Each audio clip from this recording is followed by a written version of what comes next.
tips that I have experienced in the past, the tip that I find the most damaging and causes the most problems would have to be the don't write Mary Sue characters tip. What is a Mary Sue?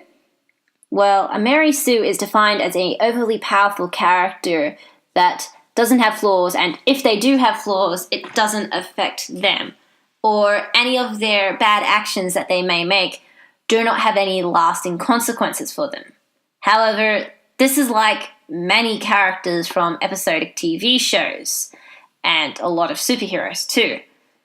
In Futurama and The Simpsons, whatever mistakes that the characters may make will be solved by the end of the episode, and in the end, superheroes always win. Now, these characters aren't badly written. They have just served their purpose in the story, and my advice to you is you do the same when you write. Always think of one question when you're writing a character. How do I want the audience to view this character? And this can go for pretty much any character, but I'm going to give you a few examples for both heroes and villains. For heroes, do you want your audience to be in awe of this character, to be inspired by this character? Or do you want your audience to feel sympathy for this character, to relate to this character, to hold this character close to their heart, and never want them to lose or get hurt? Or for the villains, do you want your audience to fear your villain? Or do you want your audience to also be able to relate and understand your villain? All of these characters are good, and in my perspective, equal. However, this tip would suggest otherwise. For example, with the heroes, the character that you want your audience in awe with would be strong and confident and almost indestructible to invoke those feelings of awe. But that sounds like a Mary Sue character, so most writers would shy away from those characters and try and go with the relatable hero. Also a good choice, but this hero has its own purpose too.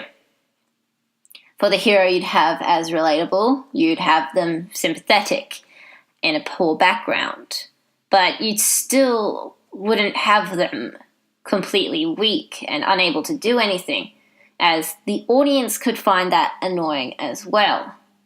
And in terms of villains, if you want to create a terrifying villain, then you need to give them power, you need to make them strong, and you need the audience to believe that this villain can actually defeat the good guys in whatever aspect that the story is about. And I find that even some writers are hesitant to create these villain characters and also fear that they will be seen as a Mary Sue character. But remember, all these characters have a purpose, and you have to feel confident in your writing, or else your readers won't feel confident in it either. For the sympathetic villains, it's similar to the sympathetic heroes. But the one thing I would like to add in respect to that is just to keep a balance between what they are doing and what you are making the audience sympathize with them. For example, don't say, this person once punched me, so I am going to murder their family. And if that's not what you would do if you create a sympathetic villain. If you create a sympathetic villain, you might have, this organization ruined my life, so I'm going to hunt it down and cause the CEO as much pain and suffering as I can. That's still not redeeming what they are doing, but it's sympathetic.